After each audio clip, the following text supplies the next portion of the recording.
actually kind of missed the snake dike thing. I think I was gone, but I mean, certainly that the idea of rebolting classic routes, I'm like, yeah, you hear people argue about that all the time. It's just interesting because 40 years ago, the debate was whether or not you should place bolts at all. And then Mm-mm. 20 years ago, it was like, oh, is it okay to bolt things conveniently, like sport climbing style? And now we're at the point, it's like, should we just bolt everything conveniently? And, I personally uh, disagree. I'm like, oh, I'm not really into that. I mean, certain things, it's worth preserving their character. If somebody else wants to go up and just bolt a line parallel to snake dike straight up if somebody wants to hand drill the like 300 bolts that it would take to make snake dike safe, like just do it 50 feet to the right and it'd be the same freaking thing. I mean, it's like the whole wall is like this giant slabby thing. Like, why destroy this classic route that people have climbed for multiple climbing generations? Just put up a different one next to it. It's like it'd be, wouldn't be quite as good as snake dike, but it'd be pretty freaking cool. Like, Lauren, there's plenty of real estate. Lauren, I'm curious, like, you've obviously worked on USR. Did like this accident obviously was terrible. The people involved, it must have been super traumatic for, obviously. Um, and we don't want to make light of that at all. But I'm curious, like, was there even a history of accidents on Snake Dike? Like, because you go into the mountain, like if you look at the route description in Mountain Project, it's kind of like there's several comments sort of like this is an accident waiting to happen, and maybe it was, but think about how many people do that route every day during the season. Has there been like a series of accidents on that route that would spark it beyond this one instant? I don't think I know of any other like lack of bolt related snake dike accidents in like recent memory. And I feel like there's lots of things up there with like people get stranded or they get off route, or like there was a fatal rappelling accident a couple years ago, but like all sorts of things that don't really have anything to do with like the fact that it's not very well protected. And I feel like it's this interesting route because it has a reputation. Like I think most people going up there have some idea that there's not really very much pro, and that like it's got this 5.7R rating, and maybe people know what that means. But I do think there was like a little bit of this feeling in the community of like, oh, it finally happened.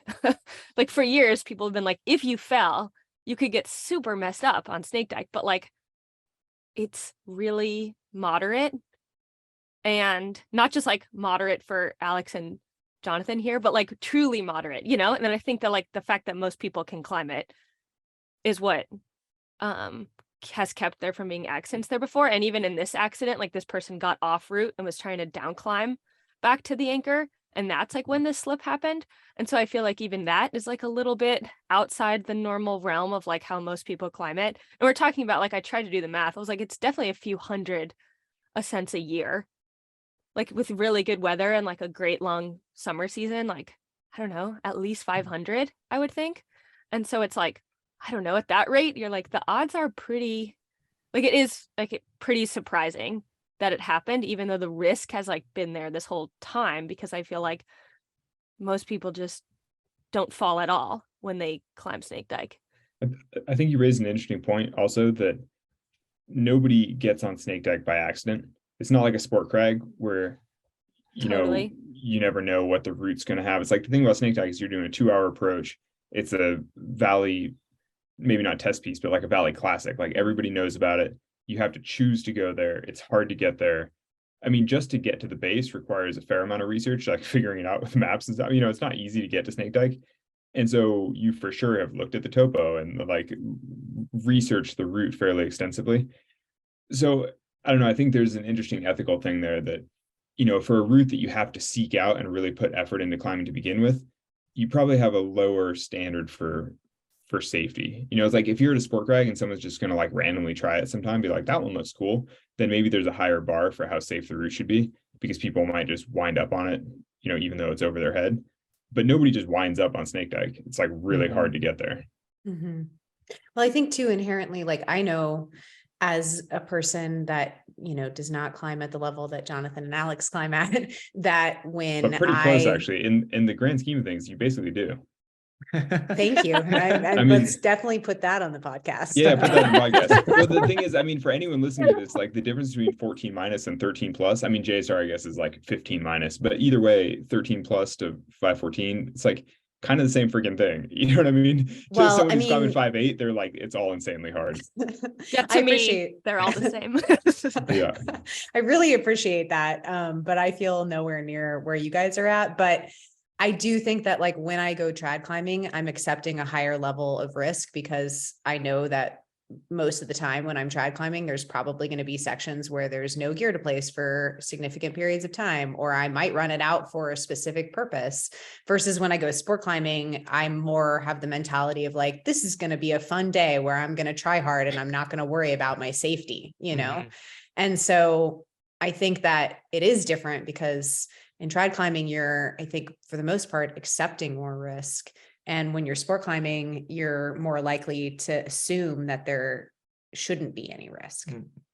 Yeah, I mean, I also think that like by location, like I don't think anyone really thinks of Yosemite as a place to go push into new grades, right? Like this is not den sleep. Like you're never like, oh, I just climbed my first 5.6. So like now I want to bump into 5.7. So I'm going to go try to climb. Yeah, Snake Dyke. Yosemite Like, is Yosemite's where you go to climb 6 grades below your max and get scared out of your butt. Oh, totally. It's But I like- feel like I was talking to people about this before we got on this call, and I was like, oh, I think that Yosemite is a place where like a lot of the achievement factor there is like overcoming mental obstacles way more than overcoming like physical obstacles. Whereas like, Or logistical.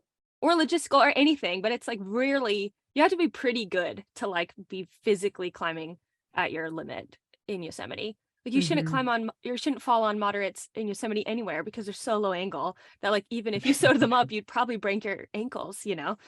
And so it's like you'd hit ledges and all this stuff. So I feel like it's just like not a place where most people should be falling really at Yeah. all. Yeah, that's also sort of an interesting point that easy climbing is always fundamentally more dangerous than hard climbing because it's always lower angle. Like easy climbing has big ledges and like big features and like things that you're going to hit. It's like falling down the slab wall in the gym and bouncing off all the volume. So you're like, oh no, it's like falling on like 5.6 slab is like all bad news. Whereas like falling on a 5.14 route, it's like even a 5.14 slab is going to be completely. Actually, I wonder if there are any 5.14s in the world where like if you fall, it's dangerous. I mean, obviously, what? well, Of course. no. Yeah, I mean, I feel like whether Jonathan would know trad that. routes. No, I mean the hard trad routes and things, of course, but I mean like bolted sport routes where you're like, oh, if I pitch off this 5.14, like I might hit a thing or like get injured. For there might be a few, but it's Yeah. really super uncommon. You know what I mean?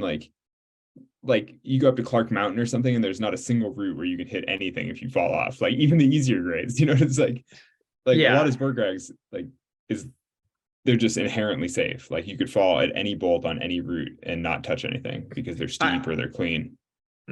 For sure, when we're comparing that to like low angle Teflon 5.6 granite trad. slabs, Yeah. then 100%. Yeah.